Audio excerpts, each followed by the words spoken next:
Right. So, welcome. So, today we are going to continue with this book, which is Master Your Emotions. And we'll start with this chapter that is the nature of emotions. In the last chapter, we already covered the ego, like the topic was the ego, right? And we understood nitty gritties like how exactly ego works and certain things around it. All right, so let's start without any further ado. So, the topic is the nature of emotions. Emotions can be tricky. In this section, we'll discuss in depth how they work. By understanding the mechanism behind emotions, you'll be able to manage them more effectively as they rise. And that's our aim why we are covering this book and how it is going to be helpful in the trading environment in general, right? And in general life also. Now, the first thing to understand is that emotions come and go. One moment you will feel happy, the next moment you will feel sad. While you do have some control over your emotions. Okay, just give me 1 second. This wire of my headphone, why it is feeling very heavy? Okay, all right. Okay, sorry for the inconvenience caused. All right. The first thing to understand is what emotion is that emotions come and go. One moment you'll feel happy, next you'll feel sad. While you do have some control over your emotions, you must also recognize their unpredictable nature.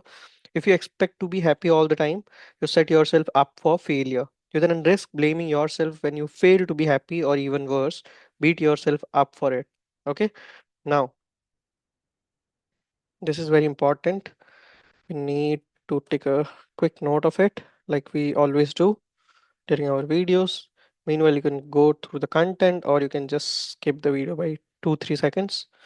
Okay, while you do have some control over your emotions, you must also recognize their unpredictable nature. If you expect to be happy all the time, you set yourself up for failure.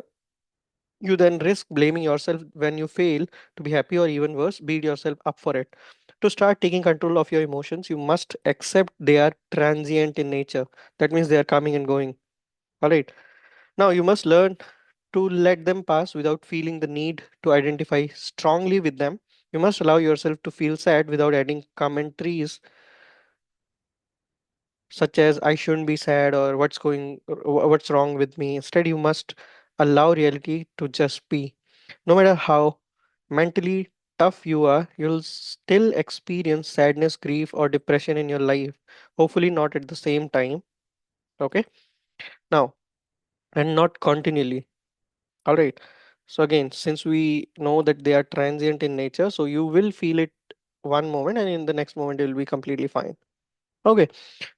Now, at times, you'll feel disappointed, betrayed, insecure, resentful, or ashamed. You'll doubt yourself and doubt your ability to be the person you want to be. But that's okay because emotions come, but more importantly, they go. Okay. Your negative emotions are not bad or useless. You may blame yourself for experiencing negative emotions, or perhaps you see yourself as mentally weak. You may even believe something is wrong with you. However, despite what your inner voice may say, your emotions aren't bad. Emotions are simply emotions, nothing more. As such, being depressed doesn't make you less of a person than you were 3 weeks ago when you were happy. Feeling sad now doesn't mean you'll never be able to laugh again. Remember this, the way you interpret emotions as well as the blame game you engage in creates suffering, not the emotions themselves. Okay, so emotions, they are doing their job, but by getting ourselves in like strongly attached to those emotions or like taking meaning out of it and having self-doubt, that is what real problem is. That's what author is trying to say over here, and I can relate to that part. In fact, negative emotions can actually be helpful. Sometimes you need to touch rock bottom before you can reach the top. Much needed thing for me now. Okay, all right, let me take a quick note of it. hmm. I hope you all are also finding it relatable to some sense, hopefully for the good. Even the toughest people on earth become depressed. Elon Musk never imagined he would have a mental breakdown, but he did, and he bounced back. After losing his fiancee, Abraham Lincoln was depressed for months. This tragic event didn't prevent him from becoming president of the United States. Negative emotions often serve a purpose.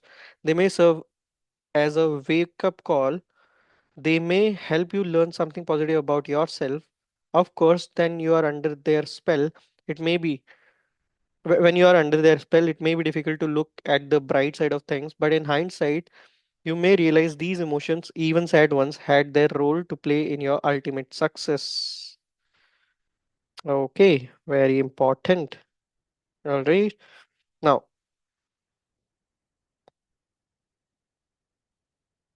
hmm, why I copy pasted the same thing again?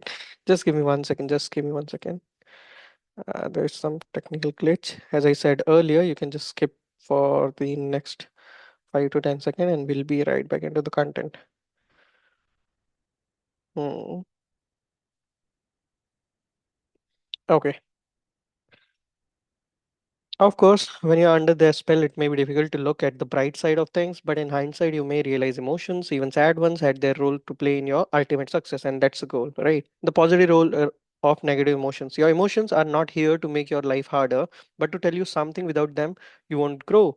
Think of your negative emotions as the emotional equivalent of physical pain. While you hate being in pain, if you didn't have pain, chances are you would be dead by now.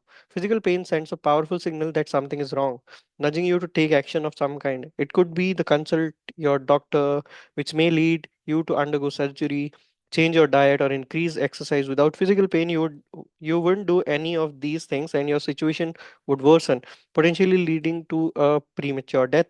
Emotions works the same way. The signal you to do something about your current situation. Perhaps you need to let go of some people, quit your job, or remove a empowering story that creates suffering in your life. The fleeting nature of emotions. No matter how depressed you are, how much grief you are experiencing, or how horrible you feel at a given point in time, this shall pass. This too shall pass. Okay? Look at some of the negative emotions you experienced in the past. Remember the worst times in your life. During these most difficult periods, you were probably so caught up in your emotions you imagine never being able to escape them. You couldn't imagine being happy again, but even these episodes ended. Eventually, the clouds dissipated and the real you shone again. Your emotions come and they go. Your depression will go, your sadness will vanish, and your anger will fade away. Bear in mind, if you experience the same emotion repeatedly, it probably means you hold disempowering belief and need to change something in your life. We'll discuss how later. Okay, that is again important. All right, if you are in the continuous cycle of a particular emotion that you don't want in your life, for an example like sadness or anger, that means you need to change something, otherwise it'll get worse and worse and worse over the period of time. That's why you are, getting the same emotions again and again. Okay, now the trickness. If you suffer from severe chronic depression, it might be a good idea to consult a specialist. The tickiness of emotions. Have you ever felt you'll never be happy again? Have you ever been so attached to your emotions you thought they'll never go away? Don't worry, it's a common feeling. Negative emotions act as a filter that taints the quality of your experiences. During a negative episode, every experience is perceived through this filter. While the world outside may remain the same, you'll experience it in a completely different way based on how you feel. For instance, when you're depressed, you don't enjoy the food you eat, the movie you see, or the activities in which you engage. You only see the negative sides of things, feelings trapped and powerless. On the other hand, when you are in a positive mood, everything in life appears better, food tastes great, you're naturally friendlier, and you enjoy all the activities you partake in. You may now believe that, armed with the knowledge you have gained from this book, you'll never be depressed again. Wrong. You'll keep experiencing sadness, frustration, depression, or resentment, but hopefully, each time these occur, you'll become wiser and wiser, remembering that this too shall pass. Okay.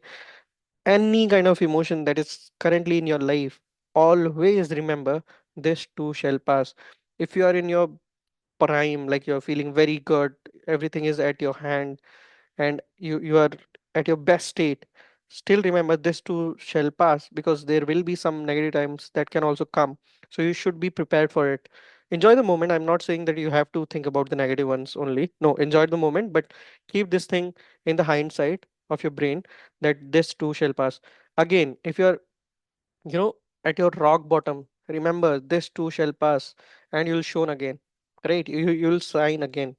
All right, I have to admit I can easily be fooled by my emotions. While I know I am not my emotions, I still give them too much credit and fail to realize they are just temporary visitors. More importantly, I fail to remember they are not me.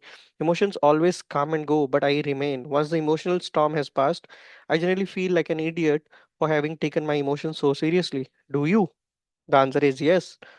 Interestingly, external factors might not be and often aren't the direct cause of a sudden change in your emotional state. You can be in the exact same situation with the same job, the same amount of money in your bank account, and have the same problems as always, but experience radically different emotional states. In fact, if you look at your past, this is often what happens. You're mildly depressed for a couple of hours or a few days before bouncing back to your normal default emotional state. During this period of emotional stress, your environment doesn't change at all. The only thing that changes in is your internal dialogue. I encourage you to make a conscious effort to notice whenever such events happen and start seeing through your emotions. Trickery. You might want to go one step further and record these events in a journal. By doing so, you will gain a deeper understanding of how emotions work, and as a result, you will be better equipped to manage them. Okay, I'll read it again because this is very important. I encourage you to make a conscious effort to notice whenever such events happen and start seeing through your emotions trickery. You might want to go one step further and record these events in a journal. By doing so, you will gain a deeper understanding of how emotions work, and as a result, you will be better equipped to manage them. Okay, I have like I did that in past. I journaled, but I never went through it again. Okay. The evil power of emotions. An emotion usually represents an amplified, energized thought pattern, and because of its often overpowering energetic charges, it is not easy initially to stay present enough to be able to watch it. It wants to take you over, and it usually succeed unless there is enough presence in you. Very important. This is written by Eckhart Tolle, The Power of Now. Okay, I think this is some reference of some other book, but the wordings are apt. So let's quickly take a note of it. Negative emotions are like a spell. While you are under their influence, breaking free from them seems impossible. You may know dwelling on the same thought is pointless, yet you can't help but go along with the flow. Feelings feeling an intense pull, you keep identifying with your thoughts, and as a result, feel worse and worse. When this happens, no rational argument seems to work. The more these emotions fit your personal story, the stronger the pull becomes. For instance, if you believe you aren't good enough, you may experience negative emotions such as guilt or shame. Each time you judge what you do is not good enough because you have experienced these emotions so many times before they have become an automatic response. Automatic is like the Hindi version of automatic. For more information on how the identification with emotions works, refer to the section identification. The filtering power of emotions. Your emotional state can drastically affect your outlook on life, leading you to act and behave differently. When you are in a positive state, you have more energy available. This gives you more confidence in everything you do and openness to consider new action that could improve your life. The ability to leave or break out of your comfort zone, more emotional room to preserve during tough times, better ideas and enhanced creativity, and easy access to positive emotions within the same emotional range. When you're in a negative state of mind, you have less energy available, giving you a lack of confidence that affects everything you do, a lack of motivation that reduces the scope of actions you are willing to take, a reluctance to take on new challenges and leave your comfort zone, a reduced ability to persevere in face of setbacks, and a propensity to attract negative thoughts within the same emotional range. Let's have a look at a real life example. Let me share you with you a real example from my own life. Both cases happened under the same external condition. The only difference was my emotional state at the time. Feeling excited about my online business, case one. More confidence in everything I do. I feel as Though my ideas are good, I am excited to work on my books and eager to write articles. I am open to sharing my work and promoting it, and openness to consider new courses of action. I am open to new ideas or to develop work on a new project. I can think of ways to collaborate with other authors and start building a new coaching program to offer my audience. The ability to get out of your comfort zone, it becomes easier for me to push myself beyond my comfort zone. I may contact people I don't know or run Facebook Lives, for instance. More emotional room to persevere. Persevere. I stick to my projects even when I lack motivation. Better ideas and enhanced creativity. I am open to new ideas. I might come up with new ideas for books, articles, or other creative projects. Easy access to more positive emotion. I attract more positive emotion. At the same time, my mind rejects negative thoughts more easily by refusing to identify with them. Case 2, feeling mildly depressed due to my lack of results. A lack of confidence. I start doubting myself and all the projects I am currently working on. Suddenly, everything I do becomes useless or not good enough. Thoughts like, what's the point? I am not going to make it, or I'm stupid, cross my mind. Needless to say, promoting myself becomes a major challenge. A lack of motivation.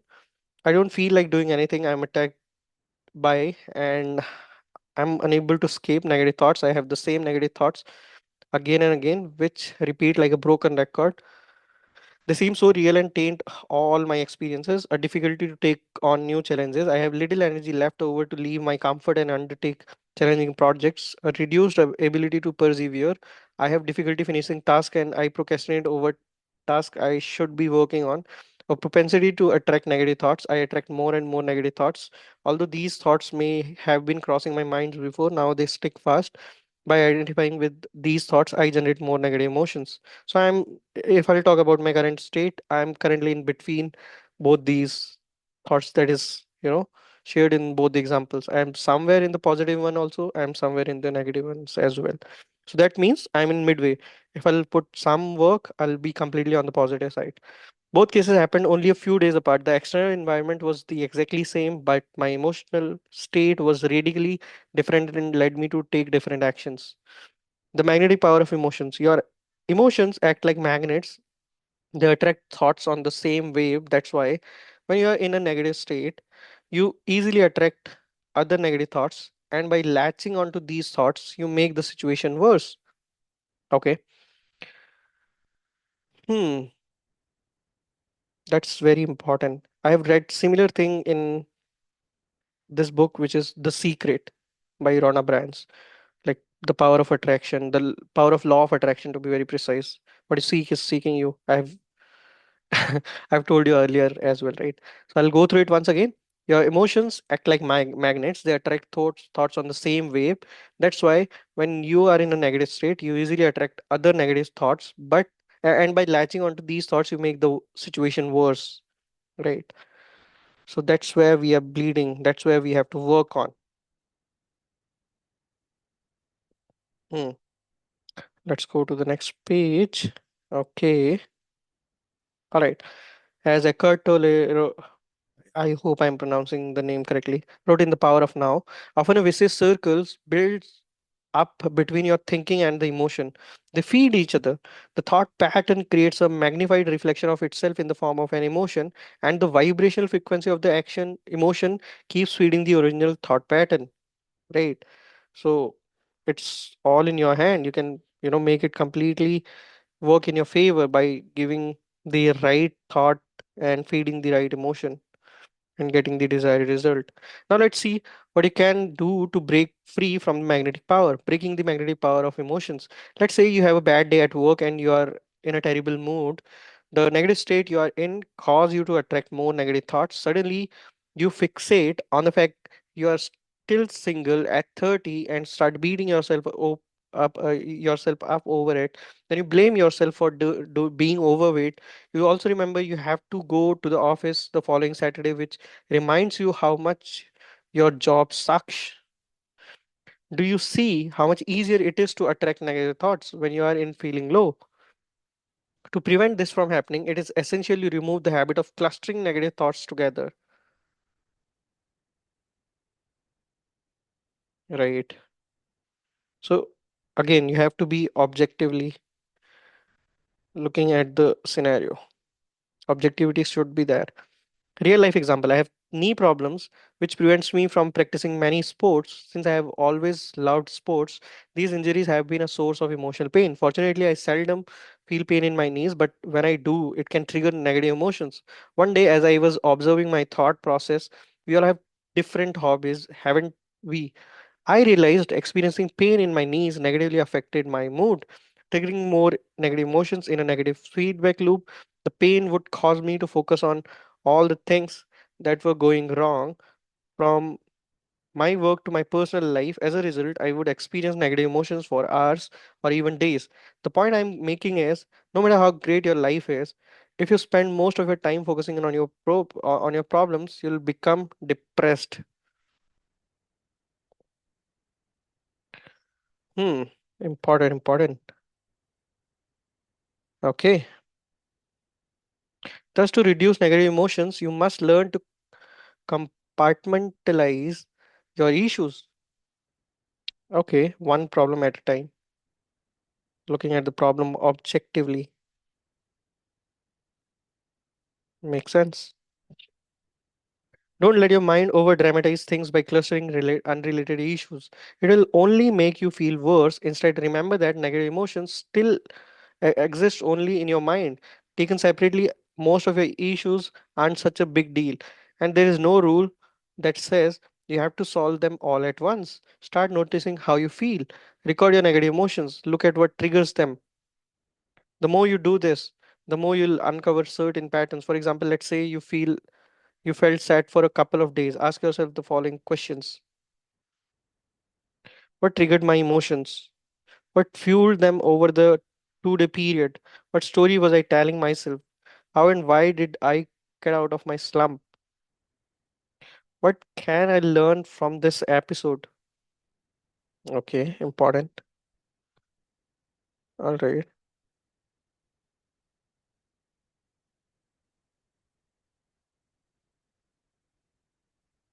just give me 1 second. Hmm, next point. Answering these questions will be invaluable and will greatly help you deal with similar issues in the future. Your emotional accessibility. We previously saw you attract thoughts that match your emotional state. The opposite is also true. You can't attract thoughts that are out of sync with how you feel at any given time. Even if you tried to think positive thoughts, your mind wouldn't be receptive to them. This is why during periods of sadness, while positive thoughts may cross your mind, from time to time you won't be able to associate with them and won't be able to change your emotional state, your emotional set point. Have you ever been told to cheer up when you are when you were grieving, or express gratitude when you were depressed? Did it help? It probably didn't.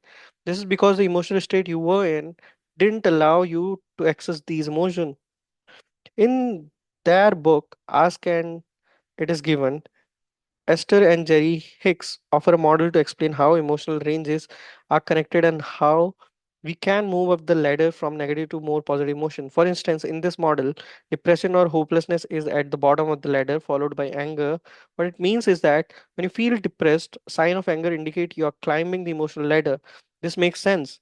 When you're angry, you have more energy than when you're depressed, right? Recently, after being depressed for a while, I experienced feelings of anger. For some reason, I got tired of the stories and excuses running through my mind, and I used the anger as a fuel to complete the task I had been avoiding. As a result, I was able to create momentum and climb the emotional ladder. Whenever you experience negative emotion, watch for emotions that give you more energy. So called negative emotions like anger can help you overcome even more disempowering emotions like hopelessness. Only you know how you feel, therefore, if anger feels better, accept it. Emotional and mental suffering. Did you know how you create a lot of unnecessary pain in your life? Each time you lock onto a thought or hold onto an emotion, you suffer. A great example of this is how you react to physical pain. Whenever you feel pain, your first reaction is to interpret it. When you do so, you generate negative thoughts. Your identification with these thoughts is what creates mental suffering. Below are some of the thoughts that may cross your mind in these situations. What if this pain never goes away? What if I can't do XYZ anymore because of the pain? What if it gets worse? What if I need to go undergo surgery? What if I can't go to work. I have an important project I must finish on time. With this pain, today's going to be challenging. I don't have money. How will pay hospital bills if things get worse? This internal dialogues creates suffering but does nothing to help solve the problem. You can still function properly and take appropriate actions without dwelling on any of the above worries. Negative emotions are not the problem. The mental suffering you create out of these emotions are or is basically. Okay.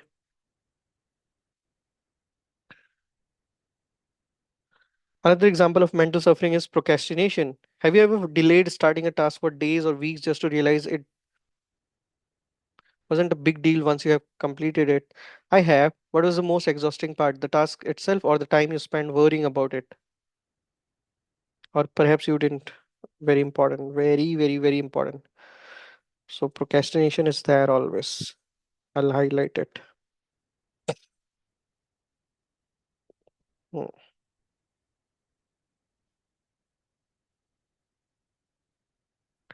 Okay. Or perhaps you didn't sleep long enough and keep telling yourself today is going to be a rough day. As you imagine all the tasks you need to do, you already feel exhausted. Psychologists have shown that mental suffering is what consumes most of your energy. After all, sitting at a desk all day shouldn't be that tiring. Yet many of us feel exhausted at the end of the day. In his classic book, How to Stop Worrying and Start Living, Dale Carnegie wrote the following. One of America's most distinguished psychiatrists, Dr. A. Brill, goes even further. He declares 100% of the fatigue of the sedentary worker is good health is due to psychological factors, by which we mean emotional factors. People inflict tremendous amount of suffering on themselves. As you continue reading this book, you'll realize the idiocy of this activity. You'll notice people around you dwelling on a past they cannot alter. You'll see your family members and friends worrying about a future they cannot predict. You'll witness people having the same repeated thoughts running in circles to fight a problem that exists only in their mind. For thousands of years, mystics have told us that problems are in our mind. They have repeatedly invited us to look within. Yet today, how many people are listening? Too many of us are addicted to our problems. Instead of letting go, we complain, we play the victim, we blame other people, or we discuss our problems without doing anything to solve them. To reduce this mental suffering, we must refuse to interpret our emotions in a negative and disempowering way. Why don't exist? If we go one step further and look at the reality in an objective way, we cannot say that problems don't actually exist. Here is why. What you don't focus on doesn't exist. A problem only exists when you give it your attention. From your mind's perspective, what you don't give any thought to doesn't exist.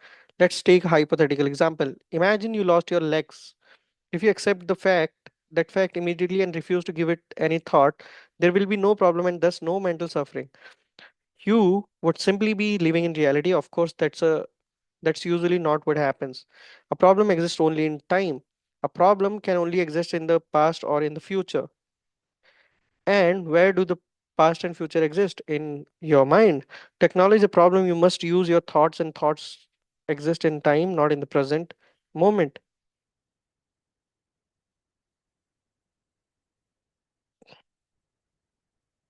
Okay, makes sense. A problem needs to be labeled as a problem to actually exist. A problem exists only when you interpret a situation as being a problem, otherwise, there is no problem. This concept may be hard to grasp at first, but it's a key theory. In the next section, we'll look at different components affecting your emotions. This is again the action step. So in case if you need this, like the workbook, then you can ask me for the link and I'll provide it in the comment section. Okay, so by this we are coming to the end of the part one, in which we have three chapters, three subparts basically. And today we understood about how the nature of emotions actually work. Day before that, we understood about ego, and day before that we just started the first chapter. Okay, now I hope you understood some from it and you'll try to inculcate it in your real life, and you'll not latch on to emotions, especially the negative ones. And if you have come so far, if there is any suggestions, anything that you want to say, then you can put it in the comment section. Any topic that you want me to cover, again, put it in the comment section. I'll look into it. Okay. All right. So if you have come so far, thank you so much. And thank you so much, Radharanji. Thank you so much, universe. Have a great day ahead. We'll meet next time. Till then, stay healthy, stay safe. Peace out.